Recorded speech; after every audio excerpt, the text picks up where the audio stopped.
Assalamualaikum warahmatullahi wabarakatuh. Di sini kami dari kelompok 8 kelas Sistem Informasi C akan memaparkan hasil diskusi kami mengenai chapter 24 dengan judul Desain Sistem Implementasi dan Operasi. Sebelumnya, perkenalkan terlebih dahulu penyusun dari kelompok 8. Yang pertama yaitu Noval Arif dengan NPM 19268. Selanjutnya Kevin Narisa dengan NPM 19272. Selanjutnya saya sendiri dengan NPM 19273. Lalu Nia Rifatul Iza dengan NPM 19274. Kemudian Faradila Fortuna dengan NPM 19277. Lalu Fawaz Zakaria dengan NPM 19284. Dan yang terakhir Talita Nesya dengan NPM 19306. Desain sistem implementasi dan operasi. Pendahuluan, analisis dan desain sistem yang efektif dapat membantu pengembangan mendefinisikan masalah bisnis dengan benar dan menciptakan sistem untuk memecahkan masalah tersebut. 4 langkah siklus hidup pengembang sistem atau SDLC adalah: yang pertama, desain sistem konseptual, desain sistem fisik, implementasi dan konversi sistem, yang terakhir operasi dan pemeliharaan. Desain sistem konseptual. Dalam desain sistem konseptual, pengembangan menciptakan kerangka kerja umum untuk menerapkan persyaratan pengguna dan memecahkan masalah yang diidentifikasi dalam fase analisis. Langkah-langkah desain konseptual: mengevaluasi alternatif desain, mempersiapkan spesifikasi desain, dan mempersiapkan laporan desain sistem konseptual. Pengevaluasian alternatif desain. Dalam mengevaluasi alternatif desain ada banyak cara untuk merancang AIS, sehingga desainer sistem harus membuat banyak keputusan desain. Standar yang harus digunakan untuk mengevaluasi alternatif desain: yang pertama, seberapa baik memenuhi tujuan organisasi dan sistem. Kemudian, seberapa baik memenuhi kebutuhan pengguna. Lalu, apakah itu layak untuk secara ekonomi. Dan yang terakhir, bagaimana keuntungan membebani kerugian. Komite pengarah mengevaluasi alternatif dan memilih salah satu yang paling memenuhi kebutuhan organisasi. Berikut bagian desain aktivitas sistem konseptual. Yang pertama, analisis sistem, lalu dilanjutkan oleh desain sistem konseptual, mengevaluasi alternatif desain, lalu menyiapkan spesifikasi desain, dan menyiapkan laporan desain sistem konseptual. Dan selanjutnya membuat desain fisik, mengimplementasikan dan mengkonversikan. Yang terakhir, operasi dan pemeliharaan. Assalamualaikum warahmatullahi wabarakatuh. Saya Kevin Narisa, NPM 272. Di sini saya akan mempresentasikan yaitu menyiapkan spesifikasi dan laporan desain. Yang pertama ada output, yaitu sistem ini dirancang untuk memenuhi kebutuhan informasi pengguna. Spesifikasi output disiapkan terlebih dahulu. Yang kedua ada penyimpanan data. Keputusan penyimpanan data termasuk elemen data mana yang harus disimpan untuk mendorong laporan penjualan, bagaimana mereka harus disimpan, dan jenis file atau database yang akan digunakan. Yang ketiga ada input. Pertimbangan desain input termasuk data penjualan mana yang akan dimasukkan, lokasi dan jumlah penjualan, dan di mana, kapan, dan bagaimana mengumpulkan data. Yang keempat ada prosedur dan operasi pemrosesan, yaitu pertimbangan desain termasuk bagaimana memproses input dan data yang tersimpan untuk menghasilkan laporan penjualan dan di mana urutan proses harus dilakukan. Selanjutnya ada desain sistem fisik. Selama desain fisik, persyaratan AIS yang luas dan berorientasi, pengguna dari desain konseptual diterjemahkan ke dalam spesifikasi terperinci yang digunakan untuk membuat kode dan menguji program komputer. Nah, gambar tabel di sini menunjukkan fase desain sistem fisik yang dijelaskan di bawah ini secara rinci. Selanjutnya ada desain output, yaitu tujuan dari desain output adalah menentukan sifat, format, konten, dan waktu laporan, dokumen, dan tampilan layar. Menyesuaikan output dengan kebutuhan pengguna membutuhkan waktu kerjasama antara pengguna dan desainer. Output biasanya cocok dengan salah satu dari 4 kategori berikut. Yang pertama ada laporan terjadwal. Memiliki konten dan format yang telah ditentukan dan disiapkan secara teratur.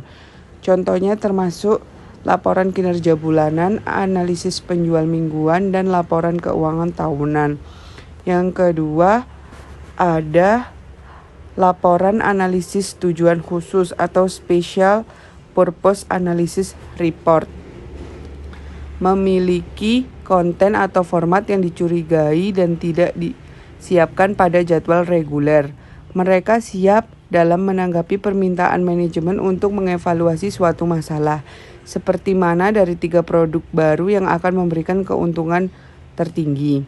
Yang ketiga ada laporan pengecualian yang dipicu. Memiliki konten dan format yang telah ditentukan tetapi disiapkan hanya sebagai respon terhadap kondisi abnormal, yaitu ketidakhadiran yang berlebihan, pembengkakan biaya, kekurangan persediaan, dan situasi yang membutuhkan tindakan korektif segera memicu laporan tersebut. Yang keempat ada laporan permintaan memiliki konten dan format yang telah ditentukan sebelumnya tetapi hanya disiapkan berdasarkan permintaan. Kedua, laporan pengecualian yang dipicu dan laporan permintaan dapat digunakan secara efektif untuk memfasilitasi proses manajemen. Desainer sering menyiapkan output sampel dan meminta pengguna untuk mengevaluasi apakah mereka komplit, relevan, dan berguna. Output yang tidak diterima dimodifikasi dan ditinjau lagi sebanyak yang diperlukan untuk membuatnya dapat diterima. Untuk menghindari penundaan waktu yang mahal nanti di SDLC, banyak organisasi mengharuskan pengguna untuk menandatangani dokumen yang menyatakan bahwa formulir output dan konten dapat diterima. Selanjutnya, tabel 242 yaitu pertimbangan desain output. Pertimbangannya yaitu perhatian. Pakai yang dimaksud adalah siapa yang akan menggunakan output, mengapa dan kapan pengguna membutuhkannya, dan apa keputusan yang akan mereka buat berdasarkan itu. Medium yang digunakan yaitu kertas, layar, suara, email, atau kombinasi. Format yang digunakan yaitu tabel atau format garis paling baik menyampaikan informasi. Dicetak menggunakan formulir yang telah dicetak sebelumnya dan dokumen turnaround. Tempat yaitu di mana output harus dikirim. Akses melalui siapa yang harus memiliki akses ke hard copy dan output layar. Detailnya yaitu haruskah ringkasan atau daftar isi disertakan dengan output yang panjang, haruskah judul mengatur data dan menyoroti item penting, dan haruskah informasi terperinci ditempatkan dalam lampiran. Ketepatan waktu adalah seberapa sering output harus diproduksi. Saya Bernika Ayu Yusrika dengan NPM 19273 akan melanjutkan presentasi dari teman saya dan menjelaskan mengenai tabel 243 yaitu pertimbangan desain file dan database. Pertimbangan yaitu perhatian, medium yang digunakan yaitu menyimpan data di hard drive, disk, CD, tape, atau kertas. Modus pemrosesan yaitu gunakan pemrosesan manual, batch, atau real time. Melalui pemeliharaan yaitu prosedur apa saja yang diperlukan untuk memelihara data secara efektif. Melalui ukuran, berapa banyak record yang akan disimpan dalam database, seberapa besar dan seberapa cepat jumlah record yang akan bertambah. Melalui tingkat efektivitas, yaitu berapa persentase catatan yang akan diperbarui, ditambahkan, atau dihapus setiap tahun. Selanjutnya, desain masukan. Pertimbangan desain input meliputi jenis data apa yang akan dimasukkan dan metode input yang optimal. Desain layar komputer. Lebih efisien memasukkan data langsung ke komputer daripada ke kertas untuk entry berikutnya. Layar input komputer paling efektif bila prosedur berikut ini diikuti. Yang pertama, atur layar agar data dapat dimasukkan dengan cepat, akurat, dan lengkap. Minimalkan input data dengan mengambil data sebanyak mungkin dari sistem. Lalu, memasukkan data dalam urutan yang sama seperti yang ditampilkan pada formulir kertas yang menangkap data. Lalu, kelompokkan data yang terkait secara logis menjadi satu. Lengkapi layar dari kiri ke kanan dan atas ke bawah. Lalu desain layar sehingga pengguna dapat melompat dari satu lokasi entry data ke lokasi entry data lainnya atau menggunakan satu tombol untuk langsung menuju lokasi layar. Lalu permudah untuk memperbaiki kesalahan, dan yang terakhir, batasi data atau jumlah opsi menu di layar untuk menghindari kekacauan. Selanjutnya, pertimbangan untuk desain input ditunjukkan pada tabel 244, yaitu pertimbangan mengenai perhatian.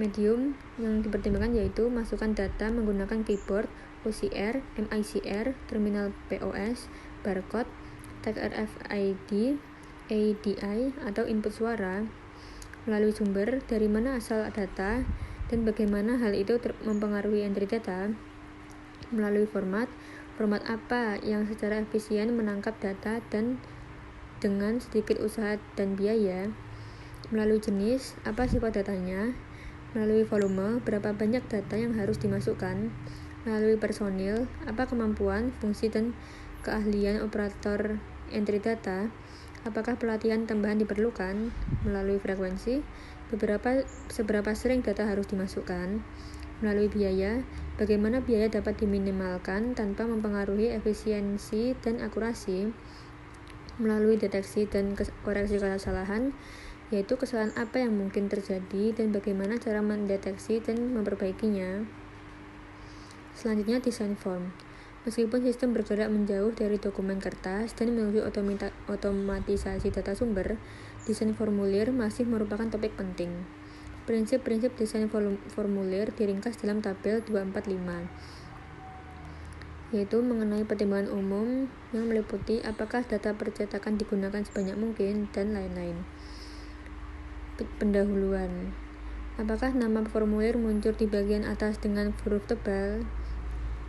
Dan selanjutnya, badan utama. Apakah informasi yang terkait secara logis dikelompokkan bersama? Dan selanjutnya, dan yang terakhir, kesimpulan. Prinsipnya yaitu apakah ruang disediakan untuk mencatat disposisi akhir formulir, dan selanjutnya, seperti yang terlihat pada tabel 245. Lalu, desain program. Pengembangan program salah satu kegiatan SDLC yang paling memakan waktu. Hal itu berlangsung dalam 8 langkah seperti berikut. Yang pertama, menentukan kebutuhan pengguna. Analisis sistem, berkonsultasi dengan pengguna dan mencapai kesepakatan tentang kebutuhan pengguna dan persyaratan perangkat lunak. Yang kedua, membuat dan mendokumentasikan rencana pengembangan. Yang ketiga, tulis instruksi program atau kode komputer. Waktu persiapan program dapat berkisar dari beberapa hari hingga beberapa tahun, tergantung pada kompleksitas program. Standar pemrograman membuat lebih mudah dibaca dan dipelihara. Program komputer harus dibagi lagi menjadi modul-modul kecil yang terdefinisi dengan baik untuk mengurangi kompleksitas dan meningkatkan keandalan dan kemampuan untuk dimodifikasi, sebuah proses yang disebut pemrograman terstruktur. Dan yang keempat, uji program. Debugging adalah proses menemukan dan menghilangkan kesalahan program. Sebuah program diuji untuk kesalahan logika menggunakan data uji yang mensimulasikan sebanyak mungkin situasi pemrosesan nyata dan kombinasi data masukan sebanyak mungkin. Perkenalkan, nama saya Nia Rifatul Iza, NPM 274. Di sini saya akan membahas tentang dokumentasi, menjelaskan bagaimana program bekerja dan digunakan untuk memperbaiki kesalahan. Dokumentasi program meliputi diagram alur, diagram aliran data, diagram IR, model data, tata letak rekaman, dan deskripsi naratif. Barang-barang ini disimpan dalam manual dokumentasi. Yang pertama, melatih pengguna program. Dokumentasi program sering digunakan untuk melatih pengguna. 2. Instant system. Semua komponen sistem, termasuk program dan perangkat keras, digabungkan dan di perusahaan mulai menggunakan sistem tersebut. 3. Menggunakan dan memodifikasi sistem. Faktor-faktor yang mengharuskan program yang ada untuk revisi disebut sebagai pemeliharaan program, termasuk permintaan untuk laporan baru atau yang direvisi, perubahan input konten file atau nilai seperti tarif pajak, deteksi kesalahan, dan konversi ke perangkat keras baru. Kemudian prosedur dan desain kontrol. Setiap orang yang berinteraksi dengan sistem pembentukan prosedur yang menjawab pertanyaan siapa, apa, kapan, di mana, mengapa, dan bagaimana yang terkait dengan aktivitas SI. Prosedur harus mencakup persiapan input, pemrosesan transaksi, deteksi dan koreksi kesalahan, kontrol, rekonsiliasi saldo, akses, database, persiapan dan distribusi output, dan instruksi operasi komputer. Dokumentasi dan melatih prosedur dapat berbentuk manual sistem, kelas instruksi pengguna, materi pelatihan atau layar bantuan online. Pengembangan, penggunaan, atau tim yang membenci kedua grup dapat menulis prosedur. Pepatah sampah masuk sampah keluar. Menekankan bahwa input pemrosesan dan fungsi penyimpanan data yang tidak kontrol dengan benar menghasilkan informasi yang tidak dapat diandalkan. Kontrol harus dibangun. Kemudian, perencanaan implementasi dan persiapan lokasi. Rencana implementasi terdiri atas tugas-tugas implementasi, tanggal penyelesaian yang diharapkan, perkiraan biaya, dan siapa yang bertanggung jawab untuk setiap tugas. Rencana tersebut menentukan kapan proyek harus selesai dan kapan AIS beroperasi. Tiap implementasi mengidentifikasikan faktor-faktor yang mengurangi kemungkinan keberhasilan implementasi. Dan rencana tersebut berisi strategi untuk mengatasi setiap faktor. Perubahan AIS mungkin memerlukan penyesuaian pada struktur organisasi perusahaan yang ada. Departemen baru dapat dibuat yang sudah dapat dihilangkan atau dirampingkan. Atau departemen SI itu sendiri dapat berubah. Staf teknik Blue Cross dan Blue Shield of Wisconsin yang tidak memahami bisnis atau visi perusahaan dikontrak untuk sistem senilai $200 juta yang tidak berfungsi dengan baik. Ini mengirimkan cek kota yang tidak ada, menghasilkan $600 juta dalam bentuk pembayaran lebih dan mengakibatkan hilangnya 35 klien. Salah satu alasan sistem gagal adalah karena implementasinya untuk mencakup restrukturisasi organisasi. Persiapan lokasi adalah proses yang panjang dan harus dimulai jauh sebelum tanggal pemasangan. Komputer besar mungkin memerlukan perubahan ekstensif seperti outlet listrik, tambahan, dan data.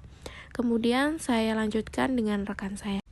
Perkenalkan, nama saya Faradila Fortuna Junior, NPM 277. Implementasi. Implementasi sistem adalah proses penginstal perangkat keras dan perangkat lunak dan mendapatkan AIS aktif dan berjalan. Perencanaan implementasi dan persiapan lokasi.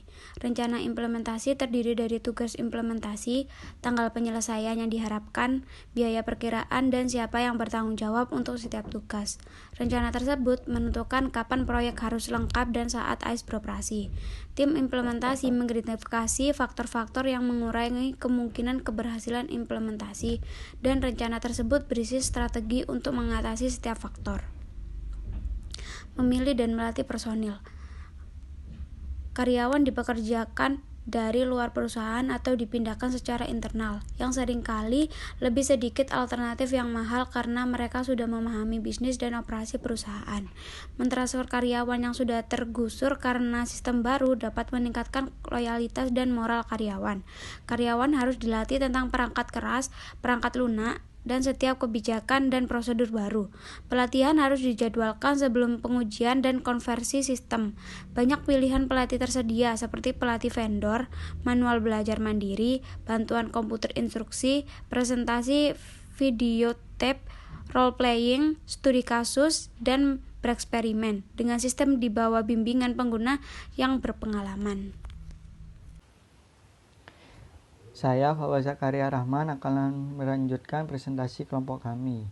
Selanjutnya, dokumentasi lengkap. 3 jenis dokumentasi harus disiapkan untuk sistem baru.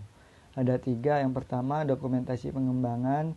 Ini termasuk deskripsi sistem, salinan keluaran, masukan, dan tata letak file dan basis data, diagram, alur proses, hasil tes, dan formulir penerimaan pengguna. Yang kedua, dokumentasi operasi meliputi jadwal operasi, file dan database yang diakses, dan peralatan keamanan, serta persyaratan penyimpanan file. Yang kedua, dokumentasi pengguna mengajarkan Para pengguna mengoperasikan AIS ini mencakup manual prosedur dan materi pelatihan. Selanjutnya, menguji sistem. Pengujian sistem ini yang tidak memadai adalah alasan lain kegagalan sistem Blue Cross dan Blue Shade. Pengembangan meremehkan kompleksitas sistem dan menjanjikan waktu pengiriman yang tidak realistis selama 18 bulan. Salah satu jalan pintas yang mereka ambil untuk memenuhi tenggat waktu adalah menghadirkan sistem yang belum teruji. Dokumentasi dan laporan input pengguna, kontrol, prosedur operasi dan pemrosesan, batas kapasitas, prosedur pemulihan, dan program komputer semuanya harus diuji dalam keadaan realistis. Berikut ini adalah 3 bentuk umum dari pengujian. Ada walkthrough, pemrosesan data uji, dan tes penerimaan. Walkthrough adalah tinjauan langkah demi langkah dari prosedur atau logika program untuk menemukan logika yang salah, kesalahan, kegagalan, kelalaian, atau masalah lainnya. Yang kedua, pemrosesan data uji. Pemrosesan transaksi yang valid dan salah untuk menentukan apakah suatu program beroperasi seperti yang dirancang dan bahwa transaksi yang valid ditangani dengan benar dan kesalahan dideteksi dan ditangani dengan tepat. Dan yang terakhir, tes penerimaan. Tes sistem baru menggunakan transaksi nyata untuk menentukan apakah kriteria penerimaan yang dikembangkan pengguna terpenuhi. Nama saya Thalita Desya, NPM 306. Di sini saya akan melanjutkan presentasi dari teman saya. Yang selanjutnya ada konversi sistem. Terdapat 4 macam konversi sistem. Yang pertama ada konversi langsung atau direct conversion, yaitu perubahan dari sebuah sistem lama ke sistem baru dengan menghentikan sistem informasi lama ketika yang baru diperkenalkan. Yang kedua ada konversi paralel atau parallel conversion, yang merupakan perubahan dari sebuah sistem lama ke sistem baru dengan mengoperasikan kedua sistem secara bersamaan sampai organisasi yakin bahwa sistem baru yang telah berfungsi dengan benar. Yang ketiga ada konversi bertahap atau phase-in conversion, merupakan perubahan dari sebuah sistem lama ke sistem baru dengan mengganti elemen-elemen yang lama dengan elemen yang baru secara bertahap sampai sistem lama secara keseluruhan telah tergantikan. Dan yang terakhir ada konversi pilot atau pilot conversion, merupakan perubahan dari sebuah sistem lama ke sistem baru dengan mengimplementasikan sebuah sistem di satu lokasi, kemudian menggunakannya sampai seluruh masalah diselesaikan dan mengimplementasikannya di organisasi yang tersisa. Selanjutnya ada operasi dan pemeliharaan. Yang pertama ada tinjauan pasca implementasi atau post implementation review. Ini merupakan tinjauan yang dibuat setelah sistem baru telah beroperasi dalam periode singkat. Tujuannya yang pertama untuk memastikan apakah sistem baru tersebut memenuhi sasaran yang telah direncanakan. Yang kedua, mengidentifikasi kecukupan standar sistem. Yang ketiga, meninjau pengendalian sistem. Selanjutnya ada laporan tinjauan pasca implementasi atau post implementation review report. Ini merupakan laporan yang menganalisis sebuah sistem yang baru saja diserahkan untuk menentukan apakah sistem tersebut mencapai tujuan yang dikehendaki dan diselesaikan sesuai anggaran. Sekian presentasi dari kelompok kami. Apabila ada salah kata maupun kekurangan, mohon maaf. Wassalamualaikum warahmatullahi wabarakatuh.